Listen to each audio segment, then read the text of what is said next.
Of the February 3rd meeting minutes. I did read through them and it looks like you guys had a good discussion. I was not here, so I would look for somebody else to approve and second them. Or if there's any edits. So moved. Second. Second, all in favor, say aye. Aye. Aye. So the February 3rd meeting minutes are approved as delivered. And now we'll move into public comment if there is there people online? Ben? I am not seeing anyone for public comment online. Okay. And I'm assuming nobody in the room. I think I recognize all of you, so. All right, so now we will move into developer sentiment survey by Allison. Yeah, and just to tee this up, so Allison has served as our core area project manager for the last 3 years, 2 years. We were office roommates for quite a while, but her role is kind of expanded a little bit, so still focused on the core, but also on broader development projects. So one thing we've been talking about is how to kind of get some insight into what's going on in the development community. I don't want to steal any thunder from Allison, so that's all I'll say, but really seeking BDAB's feedback today. Great. On some work around that. Can you upgrade me? Yes. I know, I need to be upgraded. All right, we should. Awesome. So yeah, hi, I'm Allison Platt. This feels a little bit loud. Hopefully everyone online can hear me. And yeah, as Ben mentioned, previously my role was 100% funded through our core area urban renewal district. And now I'm half funded with essentially permit fees or our community development admin fund. And so we kind of want to look at how we prioritize some of my time to also support kind of citywide development. And so Ben and I kind of brainstormed how we might start to get a little bit more feedback from the development community about our community development services, and also help kind of focus some of our economic development strategies and programming. And so we kind of brainstormed developing this quarterly development survey to kind of send out to the development community. And so I'm going to go over the survey with you all to get input. Are we missing some questions? Does it generally look like it's on the right track to you? And then if there's kind of other, I have actually, where did my little note sheet go? Hey, baby, hi. Okay, I got it. I have some questions for you just on the survey itself. And I think part of what we're wanting to get input on is like who we send this to. So we have sort of a short list of local developers and kind of developers that are actively looking at the Bend market, architects, engineering firms, contracting firms, or construction firms, and then maybe just like partner organizations like the chamber that we think that we would send this out to. So I'm going to share my screen, share the survey itself, and we can send this out as a follow-up and maybe give a day or two for more feedback on it before we finalize it. I mean, generally, I understand why you would want to know this, but what's the goal? Like, what are you trying to do with it? Yeah, so yeah, good question. So I think kind of first off, we want to try to identify maybe 4 or 5 priority developments to focus my like part of my job time to kind of be like an ombudsman almost to support what are kind of some of those priority development types that we want to provide extra services to. So typically I'm only getting in and like getting involved in like complex development projects, typically in the core area right now. But if we think about providing some of that support to larger projects, I can't do that for every development that comes into the city of Bend. So what would be some of those priority projects that you would want to support? And kind of thinking about my role as distinguished from our housing department as well. So similar to how like there's the affordable housing like liaison and there's support, you're thinking of that for key development. Yeah, and not necessarily getting involved like through every stage of the development phase, but I could attend some of the pre-apps and just make sure that, you know, maybe a project type that might get like a no if there's an area where we can find like some synergy to kind of keep that project moving forward, or as the project's running into hurdles throughout the development review process, or they haven't heard back on something for a couple of weeks, they could reach out to me. And I wouldn't be able to provide that for every development. Again, because that would be like 3 full-time jobs, but are there certain kind of specific types of development that we want to offer those services for? So that's one area. And then I think in general, we want to kind of just have this as like a temperature gauge for what's going on in the development community that we can report to council, and that we can use to kind of form our own economic development strategy internally. Yeah, and I'd just add too, I mean, we struggle to get visibility on projects prior to a pre-app, right? I mean, there may be very large projects that show up at the pre-app stage, or there may be projects, there's a lot of small projects that show up there.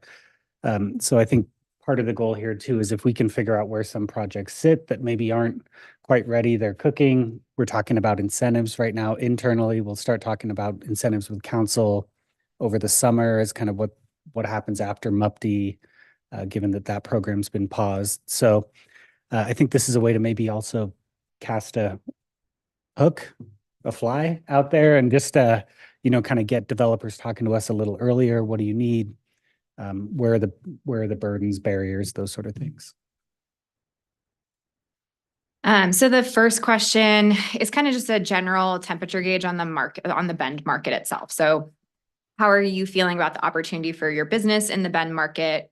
Optimistic, cautiously optimistic, concerned, extremely concerned, to kind of get a sense on, are businesses planning to expand their operations or investments in Bend? Are they, kind of looking at minimal expansion? Are they concerned and putting some of their projects on hold? Or are they like, distressed about the existing investments and projects that they have planned in the market? So that'd be question 1. Question 2 is, what housing market types do you believe to have the highest demand in Bend currently, and kind of rank those in order of highest demand to lowest demand. We have kind of single family housing for sale and for rent, middle housing types for sale or for rent, and then multifamily both for sale and for rent. So those would be kind of ranked. And then which non-residential market types do you believe have the greatest demand in Bend currently? Rank from highest demand to lowest demand.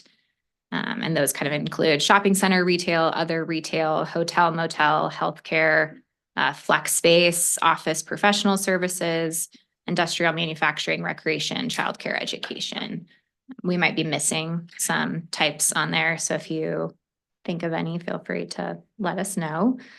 We can come back to any of these questions too. And then which development types do you think need the most city focus and prioritization?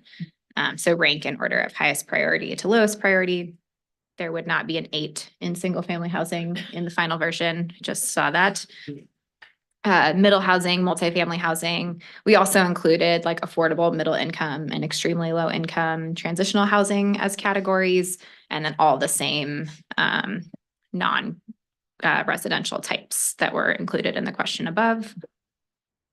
And then kind of the last major question is, please rank the following concerns or obstacles to doing business in Bend in order of significance. And this is going to kind of include both things that are inside the city's control and outside the city's control. So interest rates, inflation, rising costs, potential for an economic recession, supply chain challenges, scarcity of debt financing, labor supply costs, permit turnaround times, fee increases, SDCs, land supply, land use regulations, building code, infrastructure requirements, other fees, construction costs. So it's pretty exhaustive list, but I think trying to get a sense of where do some of like the city of Bend controllable items fit into your larger concerns as a developer or being in the development community.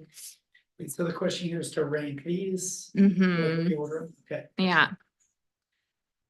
Yeah, is there a way to break that one down into like 2 maybe there's like, I feel like all those are kind of soft costs, but like if there's option hard cost, I feel like somebody sitting there trying to organize that many things that you might not get A very good like response. very good response, like they might get to the top 4 and then the rest are just there. I don't know. Yeah, and like Allison mentioned, we'll send this out in the follow-up email if you want to take a more in-depth look too, and whether there's some wordsmithing or suggestions on how to break this out. I'd be more than welcome. Just Yeah. broke my pen. Yeah, I think if you have more Things like specific of like, these are the ones that I would kind of break up into a different question, that would be helpful. Or maybe it's could you do you only categorize the top 4 and then the rest, like, these are the priorities. Right. Or what's that Yeah. number, and then the rest stay below as like options. Right, yeah, you could just kind of like leave them, anything Mhm. below 6, just leave as is. Yeah. Yeah, that's a good idea. Like, what are your top 4 or 6 concerns? We could do it as like a multiple choice question too, where you just choose the top 4. Select the top 4 that Mhm. are the highest issue for you or biggest issue for you. Okay, that's good feedback. And then we have a question on how is your experience actually working with the city? So has your experience been great lately, somewhat positive, neither bad nor good, somewhat negative, and not great? And we have kind of a little bit of detail to kind of help categorize that we're open to wordsmithing on as well. And then just the last one is, do you have additional information you'd like to share about general market conditions or concerns with an individual project site's feasibility? Mhm. And we don't have, right now, I didn't include a lot of demographic info on this because we'll have sort of a set list of folks that we're sending it to. But we could collect information, at least on like what type of business are you, like if you fall within the developer category, architect category, engineering, construction, contractor, or other, just to kind of help do that. But we didn't want to kind of have folks self-identify so that they don't answer question 6 honestly. If that makes sense. The only thing that, oh, go ahead. This is great, by the way. I'm wondering if for question 6, I think question 1, it might be insightful for you to know if not great or if not optimistic, why not? Mhm. Or conversely, if you are optimistic, why are you? Right. Just add Give it them like. just a little. An opportunity to fill in. And we could make that one of our goals too, is to kind of keep the survey that, you could do it in 10 minutes on your phone so that we actually get folks to respond, but we could have that kind of be like an optional elaboration question. Yeah, it might give you some insight that someone might not otherwise tell you. Yeah. An idea on question 1 is it could be split into, how are you feeling about the opportunity for your business in Bend in the next 1 to 2 years, and then in the 3 to 5 years? Because those are different feelings for me, but a lot of that's because of macroeconomics. Mhm. But in the next 2 years, I would answer that question differently than I would for 5 years. So that could be split a little bit, Okay. depending on what you want to know. Yeah, how often do you plan on, did you say yearly? We're thinking either quarterly or biannually. If you have input into that as well, we're open to that. So maybe just putting a time frame on this, so rather than just saying, how do you feel, say, in the next 1 to 2 year outlook, if you're gonna keep doing it regularly, eventually you'll get to the 3 to 5 year, Mhm. potentially. But. There was. Specify at least a time frame that we're looking for input on. The question that you asked, I was gonna say, the only reason I would add some of that stuff is if it directly aligns with some of the, not the transportation fee, it's one of the other fees where you're collecting data and you don't have some of it. Is if that overlapped a little bit and you could send out one survey and start to capture more of that data that alleviates some of the data from the other one. Or helps validate that if there was crossover. I'm looking at Ben to see if, I don't know if these would be. Yeah, I'm thinking this probably aligns more with, we're talking about cost of development, right? These would probably all live on the same page where, what is the developer sentiment in Bend? How has it been changing over time? Have we seen industrial go from a very high priority to a low one or something else, just so we can start to see where development may be looking. And if we suddenly see, you don't have the list of uses up right now, but like on the non-residential uses, something starts percolating up, that could help inform us. 1, do we have the land supply for it? But 2, should we be kind of looking at cost of development for recreation centers, right? Which is a big topic right now with SDCs. So how can we kind of get ahead of some of this stuff before it becomes a flashpoint? But I don't know if we could fill in transportation fee or SDC data here, but it could also, it could help inform some of those policy discussions, right? If we see a lot of pent up demand for something building over time. My only other thought on categorizing it is like A&E industry, will typically be a forecast to construction and developers being even before that.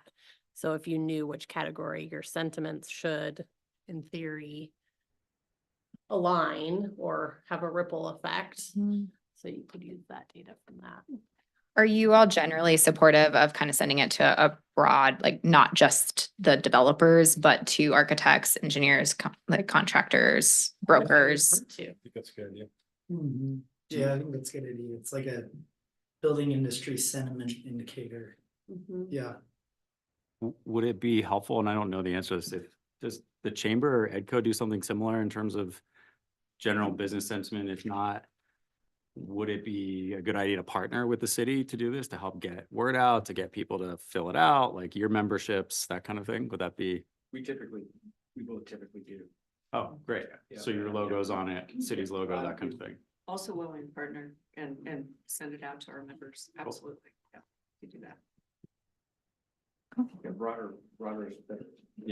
So you do a survey of your own that's We've done similar? all sorts of surveys around housing shortage, around, we'll be just starting one over the summer on 10-year horizon of business projections, obstacles and opportunities. So we do all sorts of things. It's not this survey exactly right. that we've done.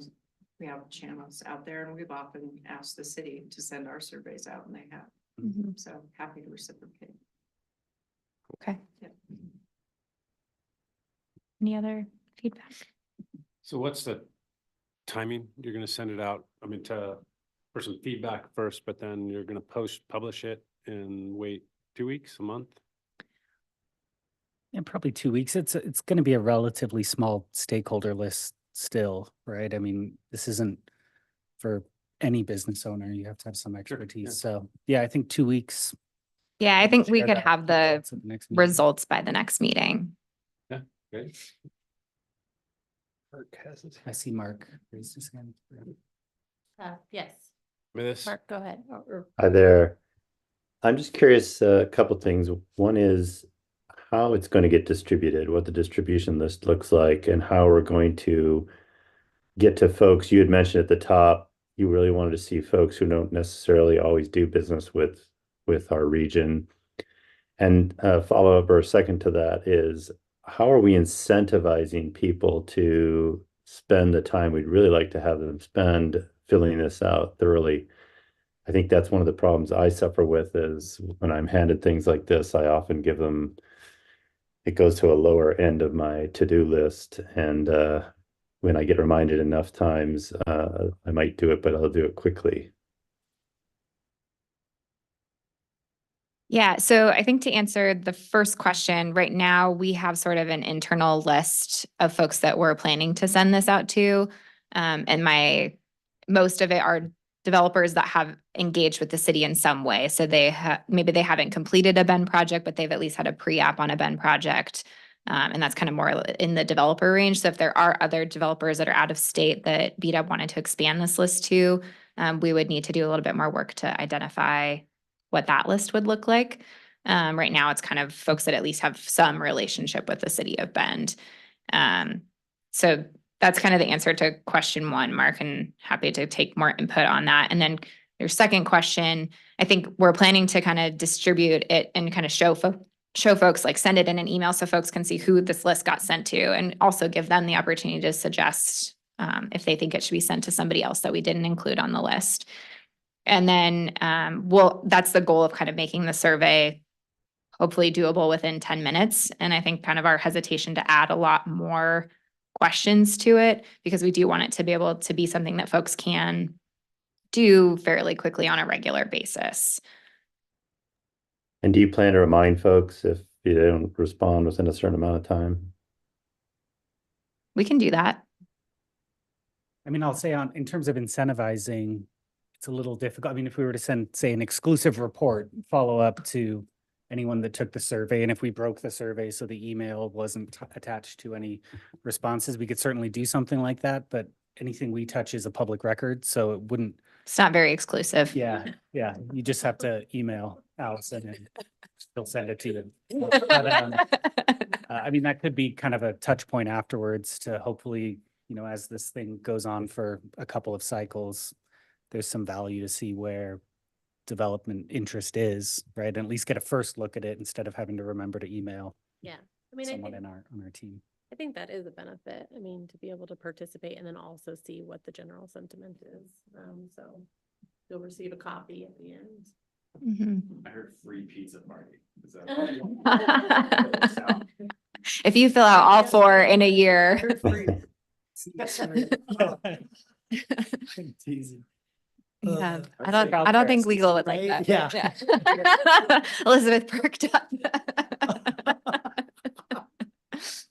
Maybe like giving them, whoever does, whoever you send it to, just the summary of the results, then just to maintain that so that folks know. I just didn't fill out the survey and it went to Nowhere. Yeah. somebody at the city and I have no idea what's going on with it. You Mhm. know, so Some follow-up. Yeah. Mhm. Cool. And you might text, I get like survey requests by text message with like a bit.ly link and I'll click on that and do it on my phone real quick Mhm. versus in emails like get Hmm. deprioritized. So I don't know if you probably have everybody's phone numbers. Could try it. Totally. No. I mean, I could explore that.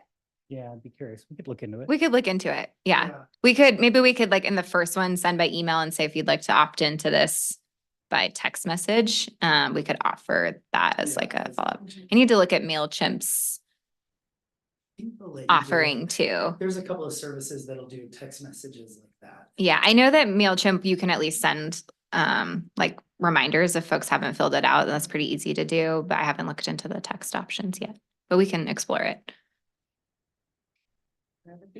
Is there a reason why we're excluding it or restricting it to just development connected folks?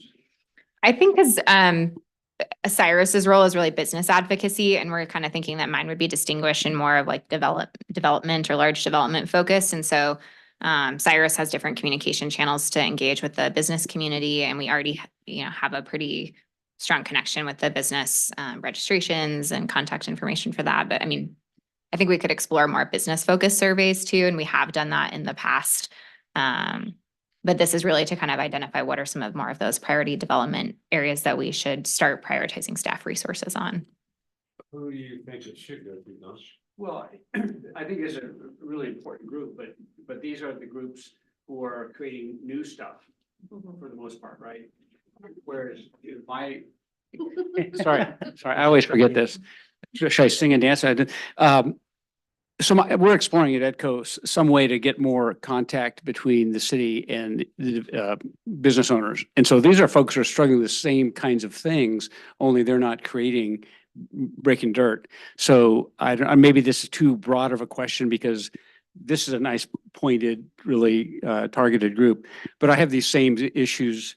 Katie has these same issues with business owners about things that are not development related, that are just as severe to them and sometimes just have the same relationship with the city. So I think we're going to, at EDCO and maybe with Katie's, I haven't talked to Katie about this yet, just her awareness at least to touch those folks and make sure those concerns are totally communicated. I would be a little concerned that the group that you reach out to, you get the right feedback.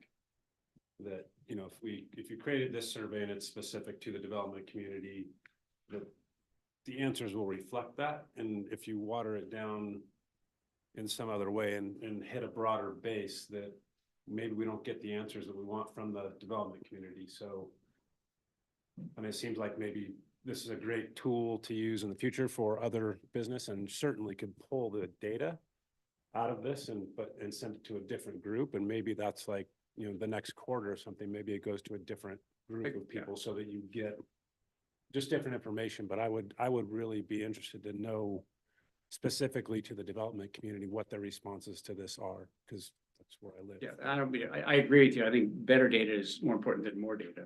So I see a business sentiment survey in Cyrus's future. Yes. Yeah, we've done that in the past. Here it comes.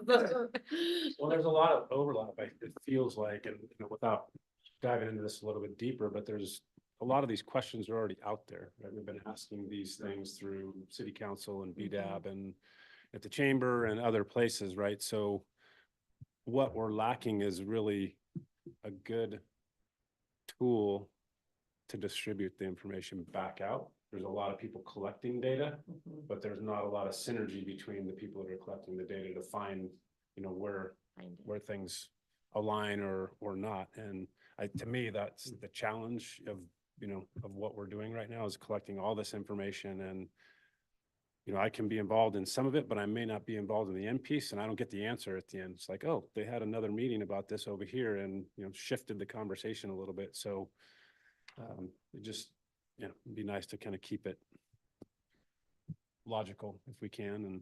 But this is great info. Yeah, and Allison touched on this at the beginning, really her role being, how do you sort of grab these folks? And hopefully this starts that conversation. But I mean, when Allie was solely focused on the core area, it was knowing when Timber Yards was going to submit a permit, right? So you could kind of pave the way ahead of time. And hopefully this kind of starts that back and forth with certain folks where Cyrus's role is different than Allison's, and how do we actually get folks engaging? But to your point about communicating, Gary, we do have a development focused newsletter that goes out quarterly through our permitting department, and this could be something we could share there as well later down the road. But your point about collecting a lot of data and then not getting it back out, well taken, for sure. It's just a lot. I mean, Yeah. and I realize that, and the distribution of that is not always easy. And, you know, what I'm looking for is different than what somebody else is looking for too. So you could make me happy tomorrow and piss everybody else off. So I don't know. Yeah, and when we send it out, I think really thinking about some of the categories that we've laid out and making sure that we've covered everything, because we do want to be able, when we are reporting this out, like be able to share, like, this is what it was this quarter, and this is how it changed this next quarter. And so having those categories be pretty well thought through at the beginning will help that later reporting. Definitely how I felt when it started to, like, took me like 2 or 3 years of sitting here to be like, oh, there is a lot of things that happen in our community. But Yeah, and that's been a pretty consistent refrain from you all on BDAB. What's the context for the discussions we're having? So hopefully this can help illuminate that along with those cost of development models we're going to work on as well. I mean, I think, you know, there's a limited amount of time that we all get to spend doing things. And if we can rise things to the top with these types of vehicles that, you know, we should be focused on from the community's input, then it's a good tool, right? And we don't, I mean, we have an idea, but hopefully we can be better informed to take on other issues that we may not be thinking enough about. Right. Yeah. Great. Well, Thank you. we'll follow up with more info. Thank you. So the next piece is debrief on transportation fee listening session. So Cyrus? Yeah. So a lot of different forms of communication right now regarding the transportation fee. In the newsletter that I've been utilizing through our business registration program, it has a little over 11,000 contacts and have been giving regular updates on where things are at in the process and indicating when there's going to be opportunities to engage with council or to come to BDAB and, you know, give feedback there. So hopefully the word is getting out as much as it possibly can through there. We did more of a targeted outreach to the building owners and businesses that have 50,000 square foot plus, which was about 83 different contacts in the city, just to make sure that they understand that this is being talked about. It could be implemented as soon as July 1, what those rates are and how it has it's stated right now, the rate will decrease for, you know, the different increments depending on the size of their building. And we've had some good engagement with folks in that specific demographic, like Kroger responded and, you know, asked some clarifying questions. So I think, again, just trying to make sure the word's getting out as much as it can. With our listening sessions that we had last week, there wasn't a ton of business specific feedback that we received. We did hear from some of the folks in our hotel industry that came and talked to BDAB as well, kind of sharing some of the similar concerns of how they are worried that this will ultimately impact their workforce in wages and the amount of staff that they can keep on, the timing of the fee being potentially going in the middle of the summer when budgets are already fully baked. And then one idea that was raised was maybe looking at doing a quarterly billing model. So rather than them paying their transportation fee monthly like they would for other utilities, is there any flexibility in the frequency that they're billed? And perhaps that would give them a little breathing room in being able to forecast. So just ideas. And we said, we hear you, we'll see what we can do or see what we can offer internally through our billing. But that was one of the questions that were raised. But we had Mark and Petra, and I think Dawn and Sarah from the chamber, and Katie, if you guys want to maybe chime in and give some of your feedback that you heard at those listening sessions last week. Yeah, hi, it's Mark. I can go first if you want. I agree with you, Cyrus. I don't think there was a ton of business focus, but there was some. And I think even some of the a couple of small business people who were concerned about the rates and things. I felt like one of the things that my takeaway was that we could do a better job at perhaps is explaining that this is a deficit that we're trying to fill and that it's been filled over a great amount of time. Now, I think the presentation and things like that did a very good job of doing that part. I think that there are some things though that benefit and are going to be something potentially better for the community. And I think that gets kind of glossed over a little bit. I think sometimes when you have fees like this, you have to show why they're getting something. You're not just filling a gap, and that there was a lot of talk of filling a gap, and I feel like we've got to focus somewhat on giving them something a little bit more. That was one of my takeaways. The other was that I think all of these folks are very concerned that it's going to hit their bottom line and hit their, as you noted, their staffing capabilities and what they pay. Whether or not that's true, I think we have done an okay job, but not a fantastic job, and it's tough to do, of explaining that we only have certain types of data to make any of these decisions. And I think that if people could understand that better, I'm not sure that that's something that's easy to explain or easy to fully understand, but we don't really know how many vehicles go to one business and no vehicles go to a different business. Even if we were to decide that was the most fair way to change these fees, I've heard and been listening very carefully that we don't have that capability or anywhere near that capability. I'm not surprised by that we're going off the data that we have at the moment, which is the size of a business and some things like that. So I think we could do a little bit better job of two messages. One is, hey, it's not just fixing holes and fixing problems with budgets. You're actually getting better services, better things. And secondly, we are using the data we have at hand, and that's why we've done these phases. It was said, that's part of the presentation, but I think that's an important piece. The fact that we do not know that certain businesses have higher traffic. Thank you. Thanks, Mark. And Sarah has her hand up online. Hi, guys. I know Katie's in the room too, so certainly defer to her to add on. We attended the first listening session in the evening last week, and I think I'd agree with the comments that Mark just shared. And, one of the things that we've been thinking about and, is just the predictability element, right? And the forecasting element. So I love the idea of quarterly billing. If that's something that the billing department can implement, that could be something that would be certainly an interesting concept for some of these industries. So we're happy to continue sharing information with the chamber members. We sent the listening sessions out in several of our e-newsletters and shared with all of our networks as well. So the more we can help provide information to the community and the feedback loop to you all, we're happy to do that. Thank you, Sarah. Sir. Can I add just a little bit to that? I'll come up here. So yes, and I think what's really, really important is you can provide a lot of explanations, but the feedback that we have had direct to the chamber has been, ouch.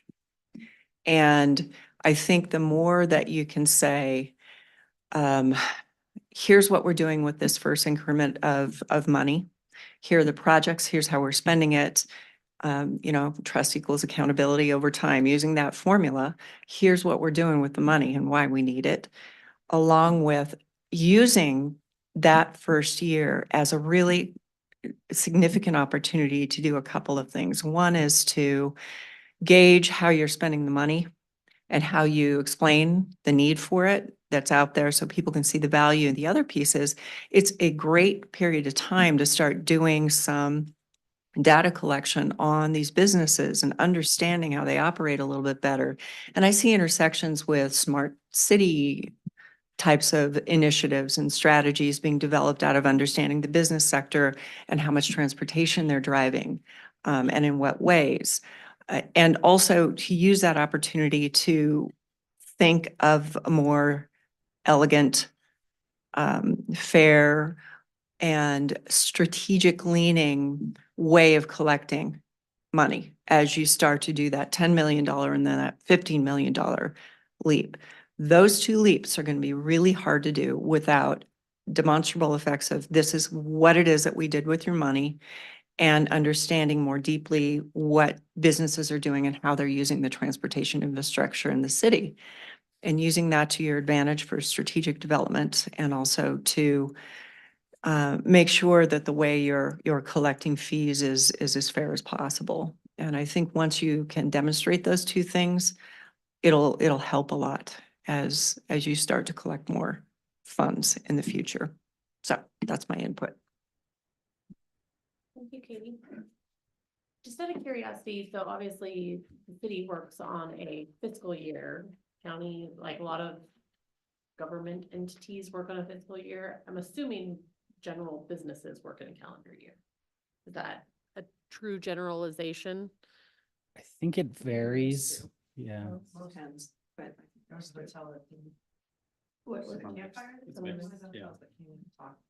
Oh, did he touch on calendar year? Yeah, I mean, there certainly are some businesses out there that operate on some fiscal year, which may or may not align with ours, right? But True.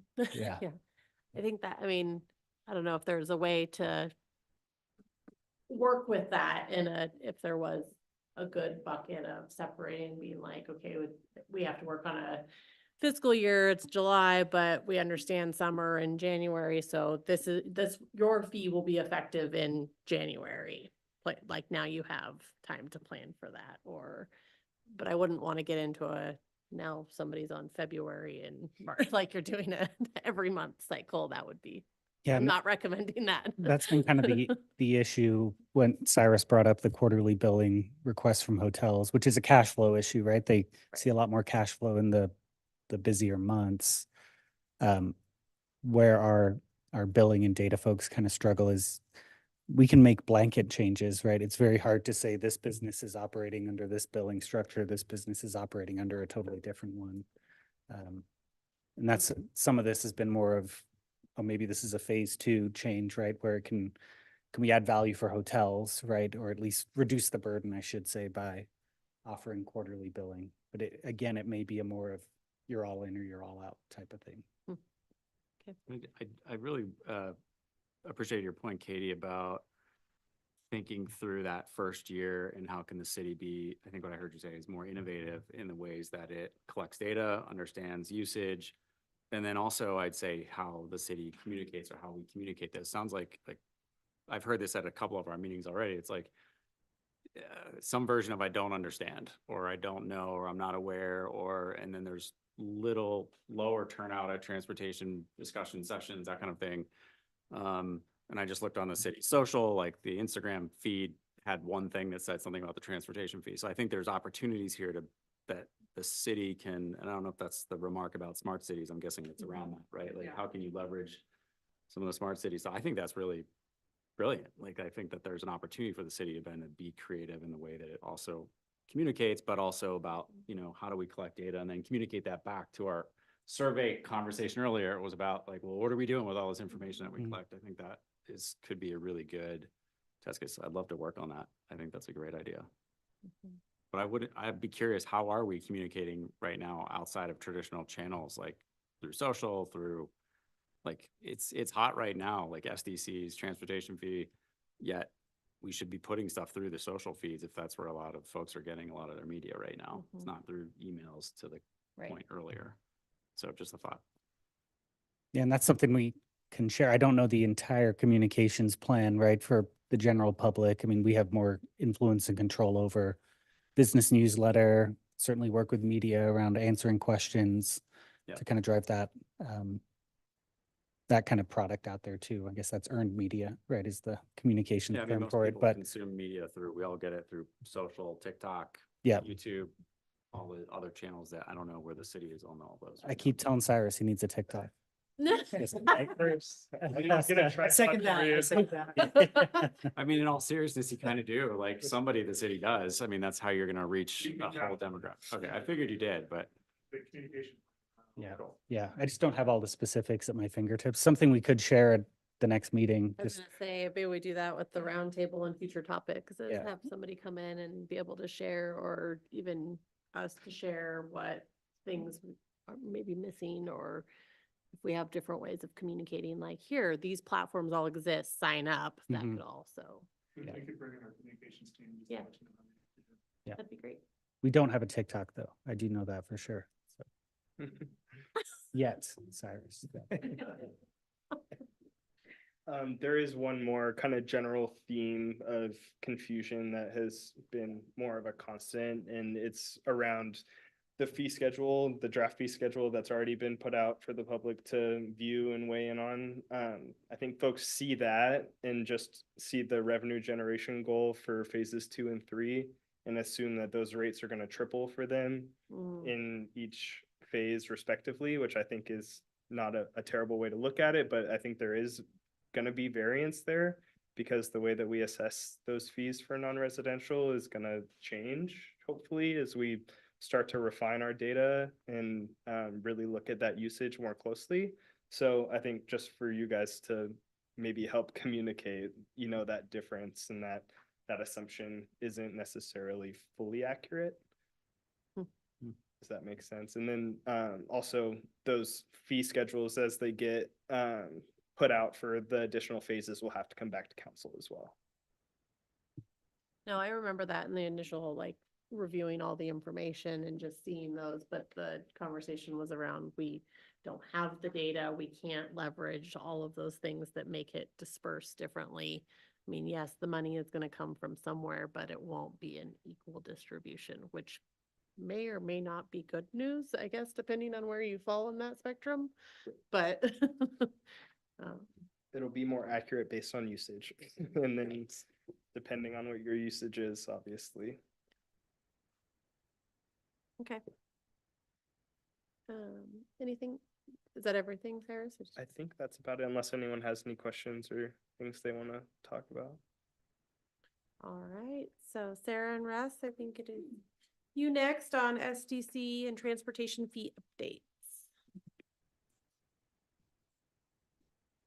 Yeah, and I don't think, just because you were just talking about transportation fee, I don't know if there's much else. Cyrus, you did a great job covering the listening sessions. We do have a full communication plan around the transportation fee, so have been doing big social, video, podcasts, media, but we plan to keep doing it more because I think people need to receive the message many different ways, and it needs to be ongoing because this is there's more phases of the fee. So point well taken. And the next touch point is on Wednesday, kind of digesting the feedback heard at the listening session, during council work session, and seeing if, council has any guidance on changes to the code or the fee schedule or anything about the policy. Because the March 20th is the public hearing date, for it to go to adoption. So that's kind of the next steps for that phase one. Anything else you would add to that? No, that's all I was gonna say is that we're moving into the final decision process on that over the next couple meetings in March. Mhm. So, and we've been trying to get the word out as much as we can. As you can imagine, it's difficult and there's a lot of information to try to explain as well. Yeah, it's not something you just like one pager. Doing the 30-second elevator conversation is a little challenging with something so complicated. And then I'm gonna share my screen. So just on the system development charge side of things, I think the last time we were in front of BDAB was the beginning of December. So a few things have happened since, and I'm sure you all have been following it closely, but we'll just provide an overview and happy to spend time wherever most of interest. But we went to council for public hearing January 17th. At that time, received a lot of comment, especially around the non-residential side of the fee, decided to leave the comment period open, going back for public hearing in April now, to kind of review and address comments. So we'll get into a little bit more detail, but that's been the timeline of taking more time to reflect, engage with interested parties, impacted stakeholders, things like that. Although amendments to the code were adopted at that time, so they go into effect on March 7th. We went to a council work session on February 21st to kind of get an update of where we were in the process. So that's what these slides are. So I won't go into super detail here because you can kind of go and see that recording, or maybe you already did, but at least kind of run through what we talked about just for awareness, again, of where we are in the process. So this just summarized where we had left off. So we kept the public comment period opened to review and address comments. We conducted a lot of additional and a targeted outreach, especially with non-residential stakeholders who saw that under the revised methodology, they would see SDCs go up considerably. This trying to add information to the record and present potential phase-in options, which we discussed with council. As discussed, we did adopt amendments to the SDC code. Just kind of running through what we did. So we reviewed prior policy direction with council because we had a number of touch points. So really the methodology reports and revised methodology reflected that input we had received. So kind of a reminder of what those were. A big piece of this is correcting kind of prior transportation trip numbers. So that's why you see some big, what look like increases for transportation SDCs, because the previous methodology kind of had an artificial suppression of a number of categories that were not supportable by data. So as we revise the methodology, bring everything up to current, kind of benchmark everything, you see that those fees look like a big increase. It's really just kind of correcting those prior deficiencies. But nonetheless, the result is a big increase for a lot of folks under what they were expecting. So wanted to be able to take time to address that. We also, oh yeah. I was just curious, did you know that going into it, that it was that? We did not, no. That's one of the things that we discovered. And we found out about halfway through that stakeholder process that we had. If we had known, that probably would have maybe done the stakeholder process a little differently, but we were already like 2/3 of the way through it. So we had to continue on. But we did have touch points with council along the way, just to make sure that everyone was tracking this conversation. And then, as Sarah's going to allude to here, we've had a lot, now that this information's out, we are continuing the public process of this, and that's why we delayed the adoption in January and pushed it all the way to April, is to have more conversations. We are revising some of the documents. Sarah's going to go through that based off of some of the feedback that we've heard, and also just some other things that we've discovered along the way, and get that back out for additional public comment. So we just want to continue with all the linkages that this group has to, especially the non-residential, the commercial industrial users. We are listening to those comments. We're trying to address them the best that we can and get new information out there for review. And also there's some policy questions that Sarah will go over that we did ask council to help figure out how we're going to work with this big discrepancy. Yeah, so this is just a summary of the comment we've received and the discussions we've been having. So like I mentioned, we've been doing a lot of kind of targeted outreach. So a lot with the medical community, schools, the chamber, the park district, commercial developers of various sizes. So really trying to understand those comments, explain things too, but really get feedback and kind of understand how folks are seeing the revised methodology, things we need to kind of take a closer look at, things like that. And I'll run through a little bit more detail in just a moment. On the residential side of SDCs, the feedback has been mostly minimal. COBA had raised some questions about our moving everything to a square footage based assessment. But otherwise, there's been overall support for the residential kind of tiered SDC approach, how we're treating ADUs, things like that.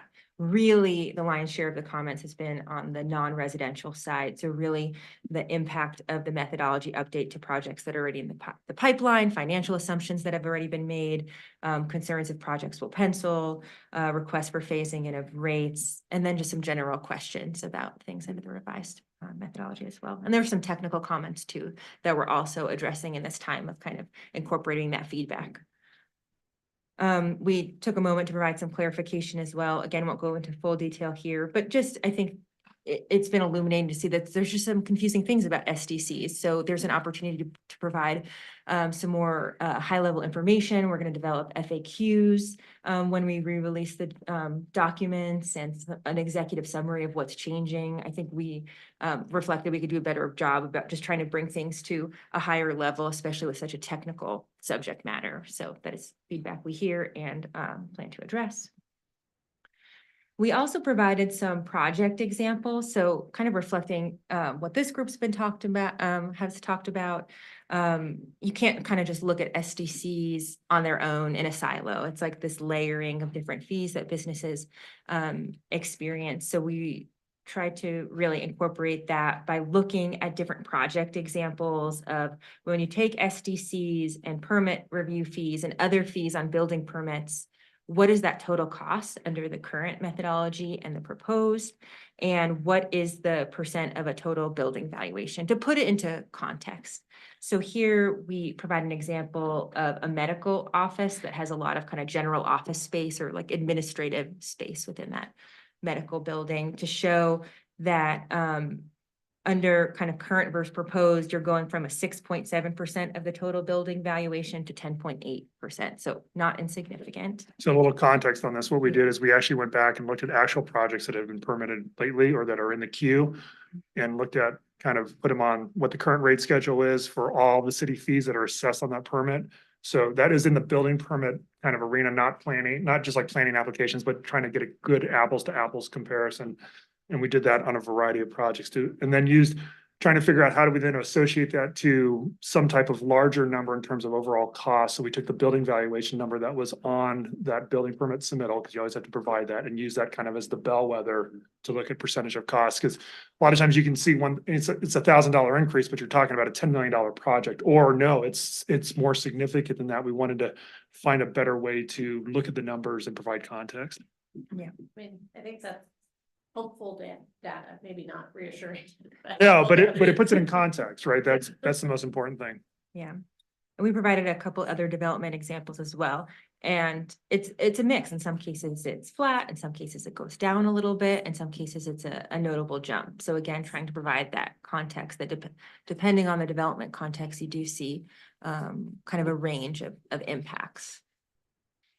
And that's just mostly based on the data that was previous that you're correcting now? Is that why there's such a variety of impact? It's a little bit, yeah, the big increases are due to the data discrepancy that we talked about, that kind of artificial deflation that happened on some of the rates. But we did see, because looking at the data, like manufacturing industrial actually went down in trip counts versus, and that's coming straight out of that Institute of Transportation Engineer manual that we're looking at. So again, we're trying to use the same source of data all the way. So a lot of the industrial manufacturing numbers actually went down a little bit. The big hits were those categories that Sarah showed earlier, especially around medical and recreation facilities. And there's several of those in discussion right now that we've had some very fun conversations, you could say, with some of those developers. But we wanted to make sure that we're doing outreach, and then also be able, as Sarah alluded to, bring some potential concepts maybe to help not eliminate it, but mitigate it a little bit, especially for current projects that are in their performers right now, trying to get their lending based off a certain set of assumptions. What about like sustainability measures or things where transportation is supposed to be like, there's a zero parking, we're talking about having better transportation, lowering those, how does that get factored into this? And that maybe, I don't know. It's all connected, but we got to parcelize that data a little bit. So with the data that we're really relying on is it's kind of that IT manual of what, and it's the latest version of that. So it starts to incorporate all that. It's specific to Oregon, I'm assuming. It is, no, it's nationwide. Nationwide. Yeah. But you have to have some basis of data somewhere, Sure. right? I'm And just thinking with all of the pushes in Oregon specifically about reducing Yep. trips and having zero parking and changing sort of, I mean, Bend, I think, is not maybe in the greatest location for public transportation and what options we have, but, and so what that looks like is probably gonna take a lot longer. But just, it should have an effect, and especially as you start to compound costs, people are gonna look for different ways to make things more cost effective. right. Right now, there's not a good industry standard that you can rely on. The other thing I will say too, when you start to do this and you start to equate that against all the different type of categories, in theory, we're going to end up in a very similar territory because we're still trying to make it, it's a revenue, just like you talked before, we're trying to generate a certain amount of revenue. So we could start to factor in all those. It'll make it a lot more complicated, but it's still going to end up with, there are some big increases that you're going to see in some categories, right?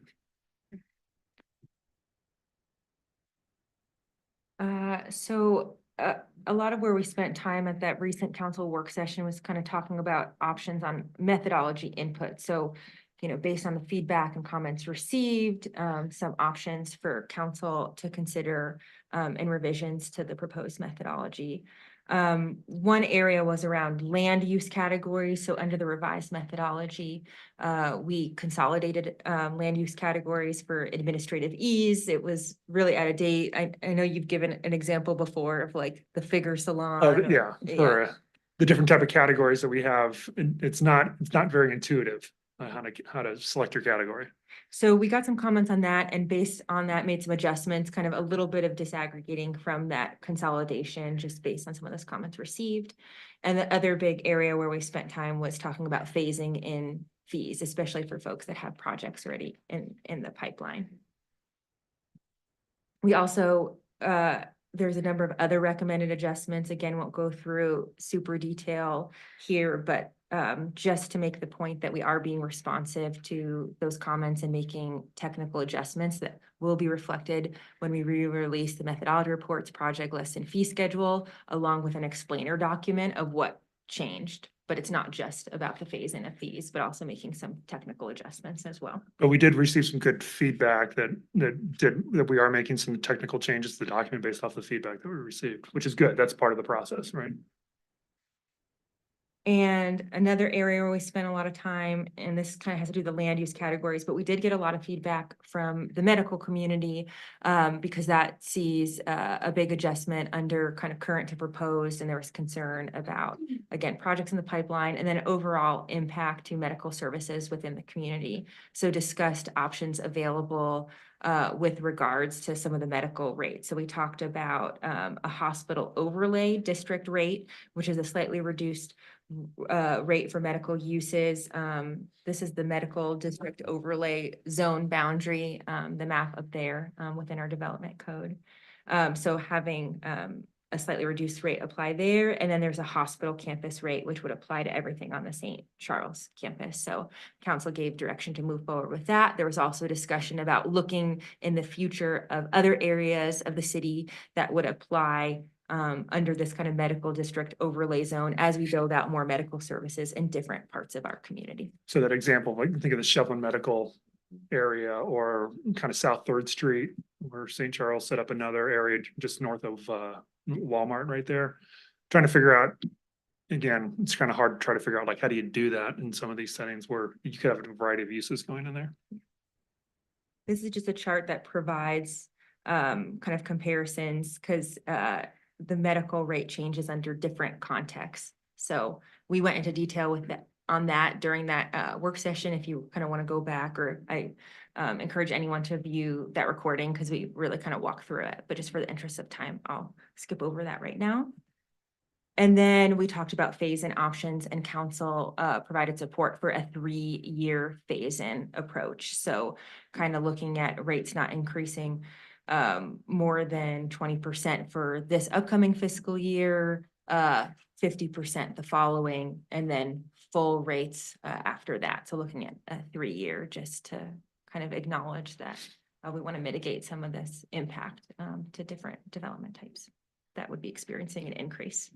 And in terms of timeline, so we're going to release, as I mentioned, those kind of revised documents by mid-March. So no later than the 15th, hopefully earlier than that, but we're working really hard to get all of that completed and out so that folks have at least a full month of review before the scheduled April 17th public hearing.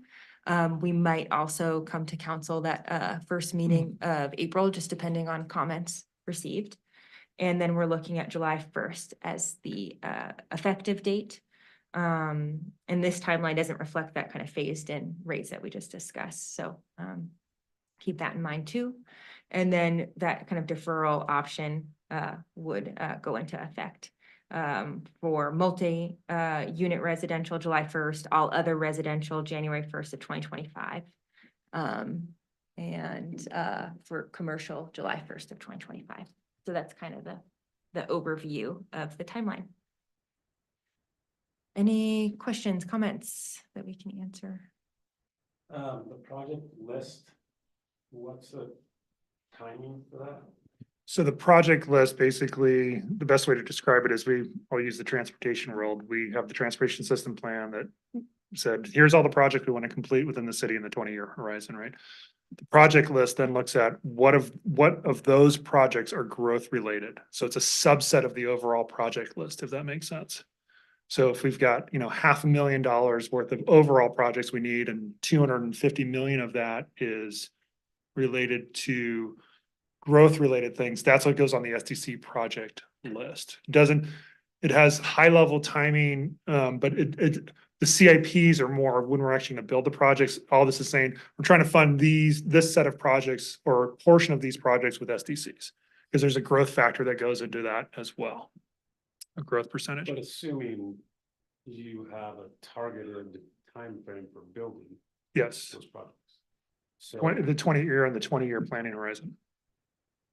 right, but there's also priority list, I'm assuming, right? There is a high level priority list, but then it gets reprioritized every time we do the budget and we redo the 5-year CIP. That's really when those projects are, we work with council, the budget committee, to figure out which projects are we actually to build, what revenue do we get in? So right now you have a list of the last round of projects. Yes, High level. yeah.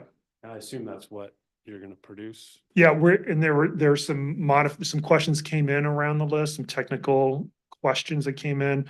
They did highlight a couple things that we went back and verified, so there are some changes that we're doing to the document. Pulling out the go bond.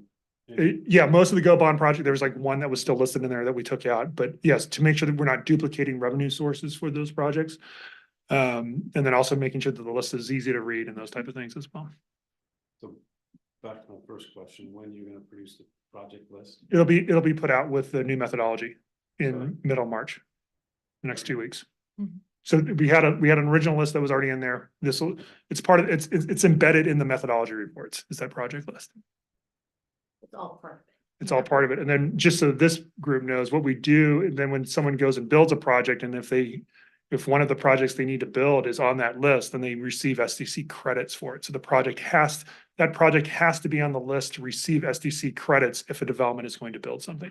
So it's a very important list for day-to-day activities, because a lot of times people will say, hey, can I use my SDCs to fund this improvement or this improvement? It's like, no, it needs to be on the project list. If it's not, we cannot give you SDC credits for it. So it really becomes a very important list on big projects. Is that how you make the list, by knowing what developments might be related? No, to that, or you we really can't get that? we make the list off of kind of the comprehensive transportation system plan or the master plans, also done for water and sewer. And that's where the consultants that we use, they actually go through all the projects and say which ones of these are tied to growth, either completely or partially. So a lot of times you'll see a project, it's 30% growth related. So that means we can use 30% of the revenue through SDCs for that project. The rest of the revenue needs to come through other sources.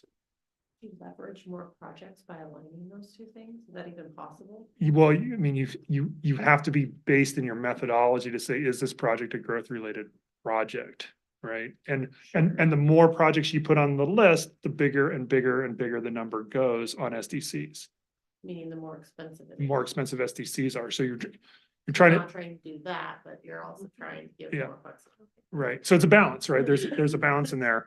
And that's why we say sometimes a little bit of caution to people on developers, like, well, you got to be careful. Yes, we could lower SDCs, but your mitigation may be a lot higher on some major projects because the project's not on the list. Right? So there is, again, very technical to understand all the different levers and dials that these documents do, but you're trying to balance all those competing forces, right? So as an example, who pays for the roundabout at Bond and whatever that is by the Jackstraw and the Hook Creek? So that one, we actually, because before, longer story, we had a constrained project list. We actually made a modification of that list to put it on. So we've done that in the past as projects came in. Now, because we have a holistic list, we don't have a constrained list anymore. We should be capturing all those projects. If you go through, there's major road segments, major intersection improvements. There's some kind of sidewalk bike projects that are in there. But we should have a complete list, which is good news because we didn't have that before. So the developer pays for a portion of the roundabout. And the Well, city that pays like for the rest. an instance on those, that's 100% creditable because that is completely needed by that development. Sarah has her hand raised online. Sarah Odendahl. Yeah. Hi, guys. Two questions, I guess. One would be, at the last methodology report that was introduced, we did some working with COBA, did some analysis on the various categories, and I'm wondering if that chart is going to be updated or if that's something you can provide just to make sure that the various industries kind of know where they slot in with regard to the 20%, 50% increase timing. And then just wanted to share some feedback, I guess, about the medical overlay district. And we talked a bit about this at great length during our advocacy council meeting last week. And I think there was certainly support for the concept of creating some efficiencies and, scaling, those similar type businesses together. But there was some concern around really incentivizing them in one particular area as opposed to throughout the city, because it seems somewhat counterintuitive to some of the complete communities work and maybe the CFA work and things like that. So I know that you mentioned in future phases, we'd be maybe taking a look at other areas like the Shevlin area or things like that. So just wanted to provide that feedback that the medical community felt that was definitely very important to have as part of the overall conversation around that. So right now, the larger developments, if they're like the Shevlin Medical, or they might be put into that integrated rate. There's some different levels where we can put them because you do get some synergies where you have a lot of uses together. They don't have to get back on the city system to move around. That's kind of what that integrated rate is intended to do. But you can see that, and this is why it's a little confusing and hard to understand. On the far right is our current fee schedule for this, 25,000. I forgot what it is. 25,000 square foot. Yeah, building. It's 554.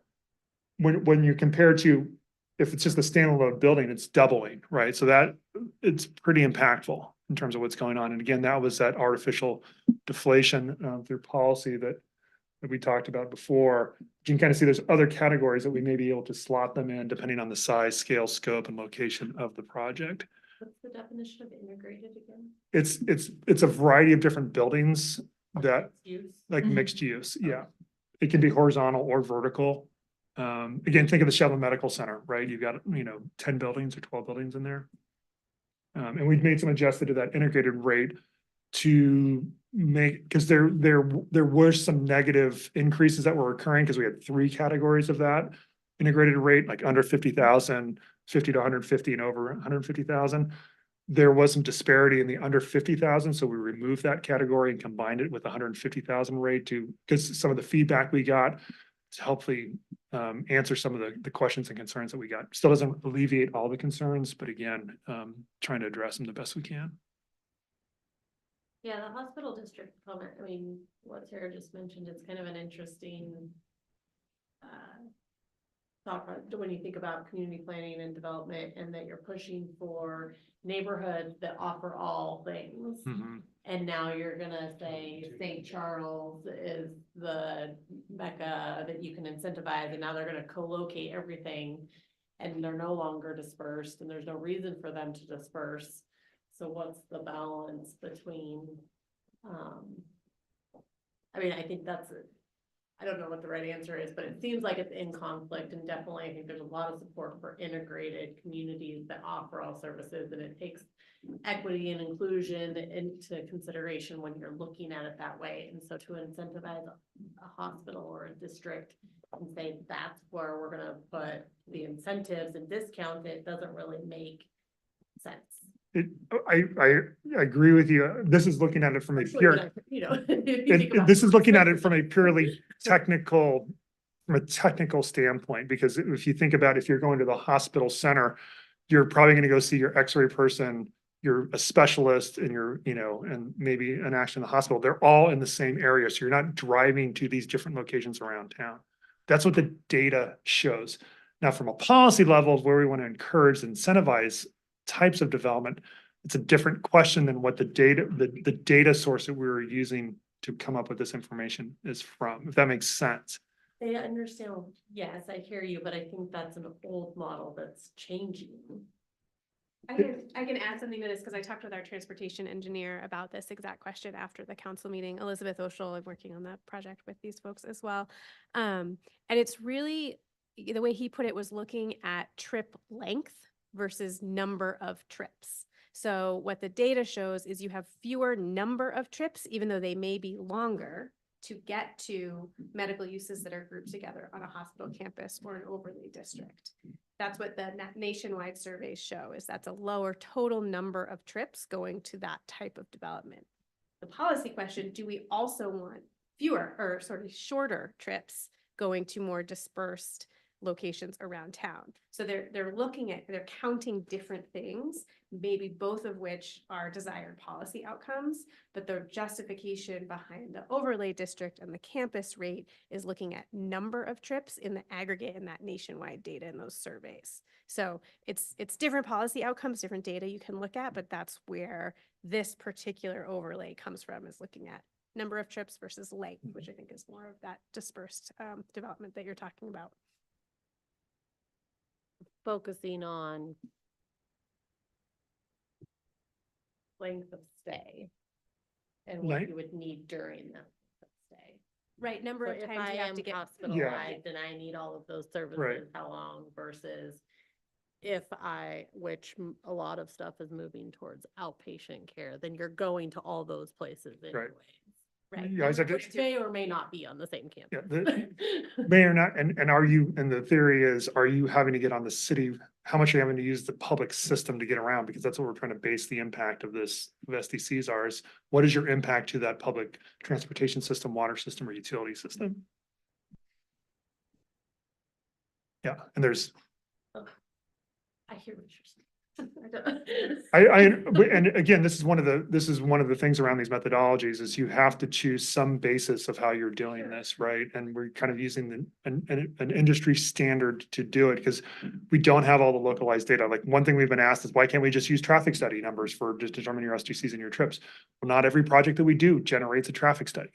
And all the questions that we have doesn't do that.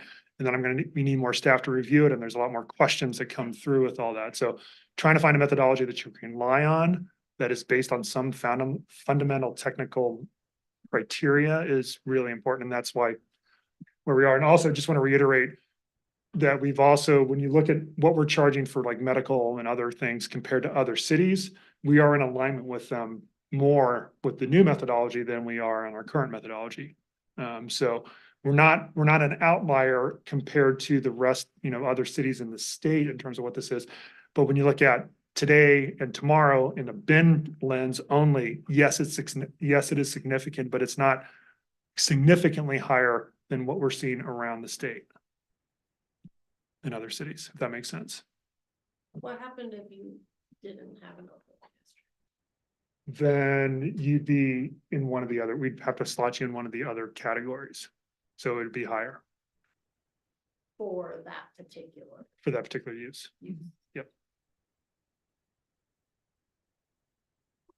It's going to be higher if you're outside the. It will be higher outside, yeah. Yeah. And at this point, we didn't see in the data or anything we saw is like, what is the right combination of things outside of like a hospital campus or, where you have a lot of medical facilities. Trying to figure out, well, is it more than 10,000 square feet, 20,000 square feet, 50? We didn't see anything in that data to say, here's a good benchmark to say, if you see this type of conglomeration outside of a hospital and the ancillary kind of supporting uses around a hospital. If you're just setting a medical center up like the Shelby Medical Center, we really don't have the data that shows that deserves a more specific category in the medical categories. If that makes sense. It does. I'm just thinking, does it also justify the hospital getting a significant discount in the whole community? To me, it does, because from a technical side, the data supports that there are less. The hospital's much bigger, right? It's a much bigger facility, but in theory, it's for the size of that facility. If you had to scatter that all over town in different buildings, a hospital will create less trips than if you take that and scatter it all over town in different buildings. That's what it's trying to say. Right, but No, I understand why it's saying that. I'm Yeah. just thinking, if you're changing the SDCs, do you need to do that? I'll Yeah. stop. But part of it, but then we're also, we've been asked, as we talk to the medical facilities, they're telling us their story of how we're significantly underserved in the community. And so we're trying to balance all that as well, right? Some comment. Yeah. Couple of comments. You probably microphone up there. Couple of comments. First of all, there are significant holes in medical services for our community, and it's something that I think we all just need to recognize here. And I wanted to make that point and bridge it to something that was said when you first started making this presentation. I've heard it from council, I've heard it from city staff. As business representatives, it's really important, I think, to convey the need for SDCs to help build the city's infrastructure, do all the great things you want to do with that. But by going back and saying there are certain industry sectors who are underpaying isn't serving anybody well. Because when you are in that industry sector, you really don't care. It is your business. And all of a sudden you see a huge climb in those SDCs. So I think it's just a matter of nomenclature. I think we just need to reframe this a little bit and say, look, we're trying to be equitable here. We have a need in this city.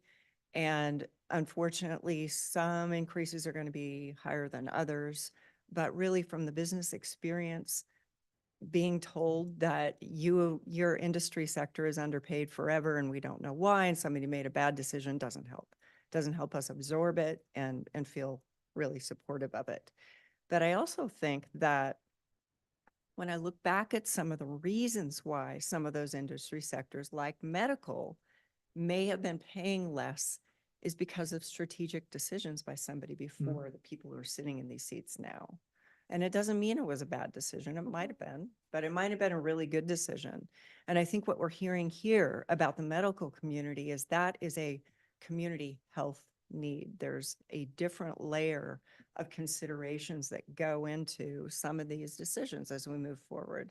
And are they proximic to people who can reach their provider or, the need for a hospital? I'm with you, Russ. You got to have a spot. A hospital's like we can't be here without that.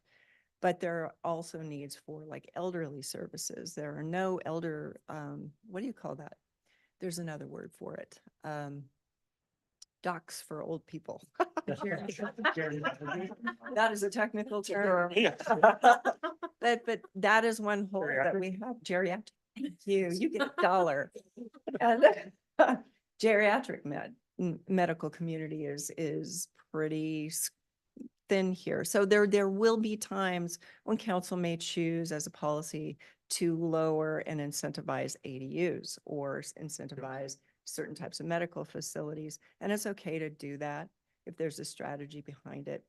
I just wanted to make a connection between this medical conversation we're having and what the needs of the community are for our own health, and how we're talking about which industry sectors are having more impact than others, and just to be kind of aware of that.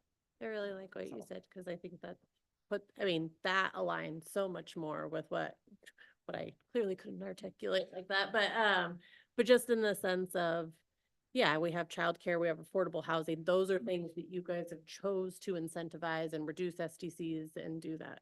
So why wouldn't it have the same application on medical? Because there are other organizations that are developing and building, like Chevlin, like Mosaic, like all these that are looking to provide more robust medical services because of the need. And they're doing that with or without the incentive. So why incentivize the thing that, yes, needs to be here until it needs incentivized? Because you're 100% correct. Any business looking at it, if you tell me it's going to cost double next year, I'm going to be concerned. It doesn't matter what the business is. And I agree with Katie. We're not trying to, there were decisions made at the time for certain reasons, right? And their policy decisions are made all the time. And we're not trying to discredit that at all. And so if that came across that way, we apologize. It's more of, we did go to council and ask them this specific question. And we said, here's what we discovered. What would you like us to do about it? And at that particular point, they said, well, we should kind of have equity across that and bring everybody up to the same level. Now, this is why we're here, and this is why we're doing all this outreach and conversations. Because we've been asked, and Sarah and the team, we continue to convey that to council. What we're hearing is we're hearing a lot of different things from a lot of different people for a lot of different reasons, right? And trying to give that to council to say, do you want us to do anything about it? Because yes, they do have policy options kind of in their toolbox if they want to do that. We haven't received that yet, and we've kind of shown this is what we can do with the technical side of the equation. There's additional policy work you want to do, then we can definitely have those conversations and do things. But we have not received that direction at this point. But and again, we're trying to bring all that feedback forward. Because we've also heard from the medical community, we've heard of their different, it's one thing if they're Medicare or Medicaid versus a specialist and all these different things. And we're saying that's great, but we're assessing a building. We don't know what the financial structure of that institution is that is going in there, what it's going to be over time. We're trying to assess the impact of a building. So there's a lot of different ways to do it. But again, there are other tools that we will, and again, we'll continue to bring all this feedback to council as we move forward. Yeah, and I mean, I mentioned earlier, we're taking this more holistic look at incentives we offer on the housing side and the economic development side at the direction of council. That'll probably, at least an initial check-in, will end up here in front of this group in June. I would imagine this also overlaps with the next agenda item, but healthcare probably is a target sector, right, for our economy. So then figuring out what incentives can we offer and how does that overlap with the cost burden on SDCs, unrelated to this, right? But something that's going to be before you all pretty quick. Sarah and I have learned a lot about the medical community over the past several weeks, right? Month or so. Please, thank Yeah. Thank you very much. Thank you. That's super helpful and totally understand where you're coming from. Thank you. So that final agenda item, which I just teed up already for myself. So really quick update for all of you. We are working right now on securing a contract to do what's called target sector analysis. It's a key component of an economic opportunity analysis, which is the land need that we have for employment land in any UGB expansion. So that's something our growth management staff is tasked with kind of undertaking in the next 18 months, 2 years. And also it's going to inform our economic development strategy. So trying to secure someone right now. We have some salary savings from open positions, so there's no budgetary impact beyond what was already budgeted. But that analysis will really say, with some data behind it, these are the sectors that we see growing beyond the background rate in Bend, and we have a pretty substantial just background economic growth rate in Bend over the last 20 years. But these sectors do well in our housing, with our housing spectrum, right? Your workforce is well equipped for these sectors, but some actual data backing, hopefully in the next 4 to 6 months, that this group will get a chance to review and ultimately recommend to council around, and then we'll hopefully bring this to council by August, September at the latest. So that's kind of the bedrock for both the economic development strategy and the EOA. Also aligns with what I was just talking about around incentives as well.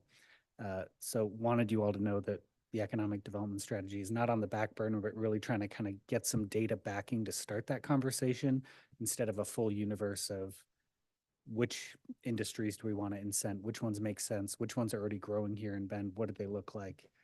And there are a number of firms in the state of Oregon that do this stuff very well and very quickly and hopefully fairly cheaply too.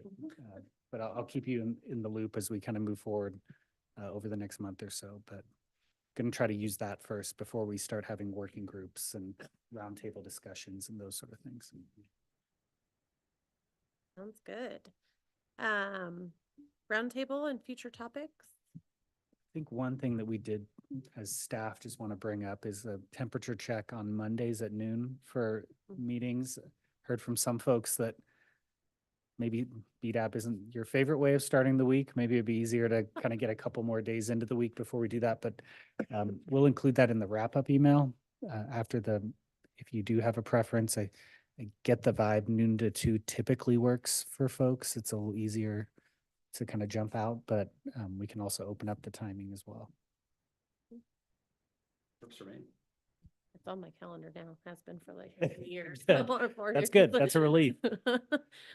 All of my staff meetings have been planned around it. And as we get new folks on, we always want to kind of check on that too. So Mark and Petra who are online will appreciate your feedback. I think this works. I think it's actually harder later on into the week, so this works for me. Perfect. That was even easier than sending an email about it. Very good. This is fine. Tuesdays would be a little easier. So I occasionally have a parenting conflict on Monday afternoons, but I could still attend just remotely, but it's better to be here in person in my opinion, but yeah. Mondays have worked okay since. Great.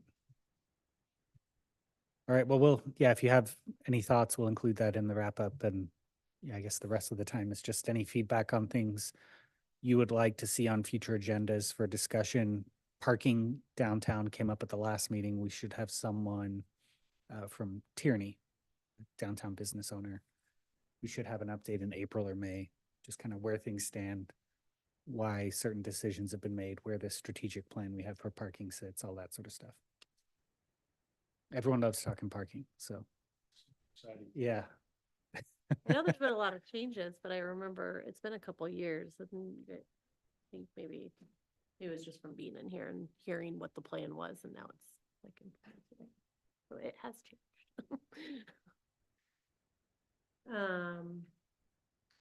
Mark's got his hand up.